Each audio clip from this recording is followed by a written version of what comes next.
Sabe, Maia, eu tava revendo o Wakanda Forever e fiquei com uma coisa na cabeça, principalmente naquelas cenas de Talocan, sabe? Então, fiquei pensando, por que será que essas histórias de super-herói, tipo a do Namor, vivem buscando inspiração nessas culturas antigas, como os astecas e os maias, para criar esses mundos fantásticos? Léo, essa pergunta é ótima. E a resposta, olha, é que a inspiração não é nem disfarçada, é super direta. O reino do Namor, Talocan, é uma baita referência a Tlalocan, que era tipo o paraíso para os astecas. E o próprio Namor, eles chamam ele de Kukulcan, que é o nome do deus serpente dos maias. A verdade é que essas culturas eram tão, mas tão avançadas e cheias de histórias incríveis que elas continuam inspirando a gente até hoje. E para a gente entender de onde vem toda essa genialidade, a gente precisa primeiro saber onde tudo isso aconteceu. Vamos dar uma olhada aqui na Mesoamérica. Pensa nesse mapa como se fosse o grande palco, onde, lá por volta de 1200 a.C., começaram a surgir algumas das civilizações mais impressionantes de toda a América antes da chegada dos europeus. E assim, toda a grande história tem um ponto de partida, né? Na Mesoamérica, esse começo são os Olmecas. Muita gente chama eles de cultura-mãe, sabe? Porque foram eles que basicamente prepararam o terreno, que lançaram as bases para um monte de outras que vieram depois. Pois é, eles simplesmente criaram as primeiras pirâmides em degraus da região, uns centros cerimoniais gigantescos tipo Laventa e tinha uma agricultura super avançada que sustentava essa galera toda. Ah, e tem mais, eles adoravam o deus Jaguar e criaram um jogo de bola que era, na verdade, um ritual religioso. Peraí, como assim? Um esporte que também era uma cerimônia religiosa? Que doideira! É tipo, sei lá, uma Copa do Mundo com um significado espiritual super profundo. Adorei a ideia. Exatamente isso. Agora segura aí que vamos avançar um pouco no tempo e ver como essa história evolui. Saindo dos Olmecas, a gente vai para o Vale de Oaxaca. Lá, outra civilização incrível começou a brilhar, os Zapotecas. E olha, eles levaram a arquitetura e a arte para outro nível. A sociedade deles era bem diferente e muito rígida. Era basicamente dividida em duas castas. De um lado, você tinha a nobreza, que acreditava ser descendente direta dos deuses, e o mais interessante, quando eles morriam, viravam uma espécie de intercessores da comunidade lá no plano espiritual. Do outro lado, o povo comum, a galera que trabalhava, que quando morria, a crença era que eles simplesmente voltavam para a Terra. Nossa, que intenso! Então o seu destino depois da morte já estava traçado dependendo da família em que você nascia?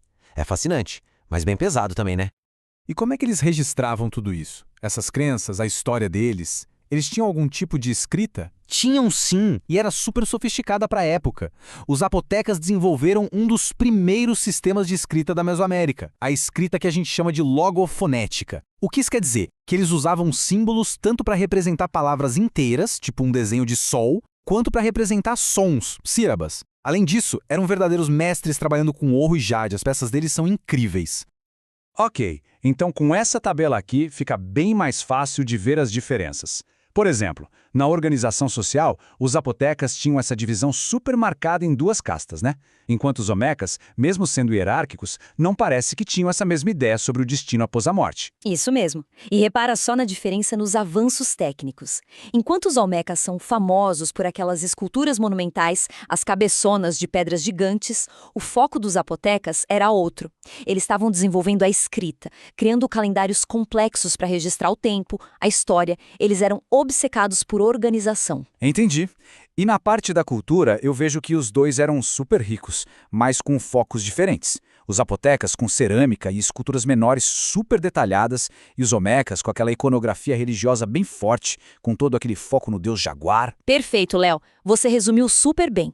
Os olmecas foram os pioneiros, os que abriram o caminho, sabe? E os zapotecas pegaram algumas dessas ideias e refinaram, criando sistemas de conhecimento e de arte que eram únicos deles. E por falar em desenvolver ideias, agora a gente chega nos maias. Olha, eles não eram um império único, centralizado, mas sim um conjunto de cidades-estados superpoderosas como Tikal, por exemplo. E se o assunto é inteligência, conhecimento, os maias estavam em outro patamar. Para se ter uma ideia, Léo, eles foram uma das primeiras civilizações do mundo a desenvolver e usar o conceito deste número aqui. O zero? Peraí, o zero é uma invenção? Eu sempre achei que o zero, sei lá, sempre existiu. Caramba, que demais! E isso muda completamente a matemática, né? Muda tudo. Pensa só, sem o zero, a matemática fica meio presa em contar coisas que a gente consegue ver. O zero permite criar um sistema posicional, onde o lugar de um número muda o valor dele. É o que permite a gente escrever 100, 100, 1000. É a base para álgebra, para engenharia, para astronomia. Foi uma verdadeira revolução no pensamento abstrato. Com certeza! E essa capacidade de pensar de forma abstrata permitiu que eles tivessem uma astronomia tão avançada que conseguiam prever eclipses com uma precisão absurda. O calendário deles era mais exato que o calendário europeu da mesma época. E sobre o calendário, é importante quebrar um mito. Ele era cíclico. Eles acreditavam que o tempo se repetia em grandes ciclos, não previa o fim do mundo, como muita gente ficou falando em 2012. Ah, agora faz todo sentido. Era mais sobre renovação do que sobre um apocalipse. Exatamente. E um exemplo perfeito de todo esse conhecimento maia é o Códice de Dresden. É um dos pouquíssimos livros que sobreviveram à destruição. Nele, eles misturavam a escrita com desenhos para registrar o conhecimento sobre os planetas, sobre rituais e até sobre histórias míticas, como um grande dilúvio. É como uma janela direto para a mente dos maias. E para a gente fechar esse nosso tour pelas grandes civilizações, vamos para os últimos a chegar nesse cenário, mas que construíram um império gigantesco, os astecas. A história da origem deles é sensacional, super lendária. Eles acreditavam que foram guiados pelo deus deles, o Huitzilopochtli, até o lugar perfeito para fundar a capital. E o sinal divino foi uma águia pousada num cacto, devorando uma serpente. E onde é que estava esse cacto? Bem no meio do lago Texcoco. Calma aí! Eles construíram a cidade principal deles em cima de um lago? Como é que isso é possível? E é aí que está a genialidade da engenharia asteca. Eles não construíram no lago, eles criaram terra do lago. Eles desenvolveram as chinampas, que eram tipo ilhas artificiais, uns jardins flutuantes. Eles teciam uma base de junco, enchiam com a lama super fértil do fundo do lago e plantavam árvores nos cantos para ancorar a estrutura. E assim eles criaram uma cidade inteira e áreas de cultivo no meio da água. Isso é simplesmente genial. Uma solução de engenharia que, nossa, é incrível. Muito genial. E a sociedade que vivia nessa cidade fantástica também era super organizada e bem rígida. Lá no topo, a nobreza e os guerreiros de elite.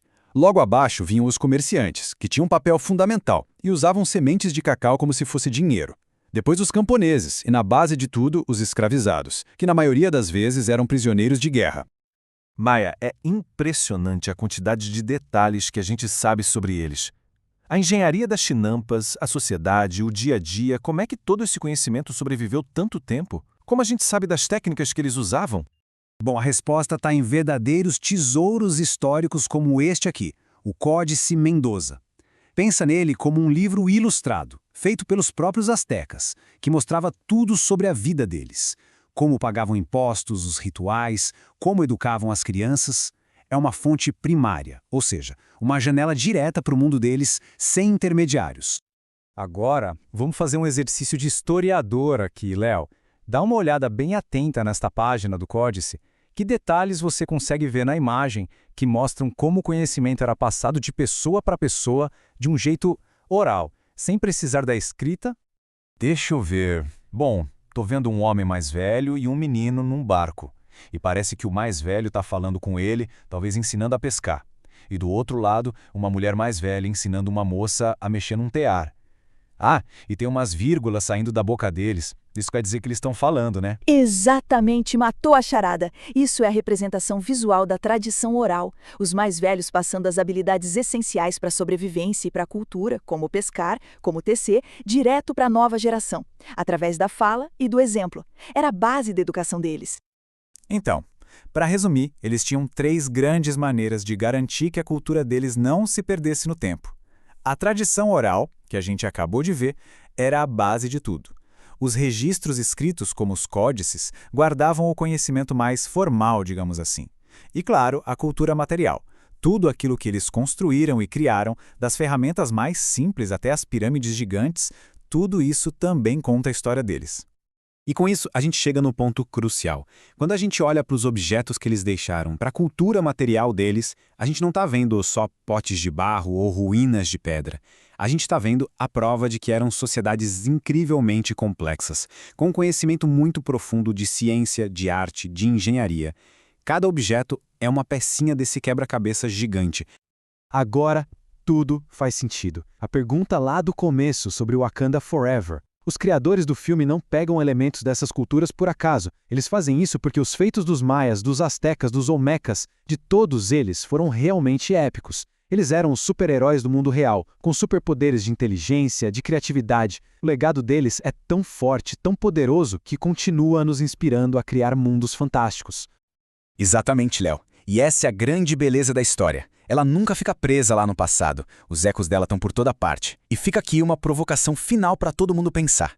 Em que outras histórias, filmes ou jogos de hoje em dia a gente consegue encontrar a influência genial desses povos da Mesoamérica?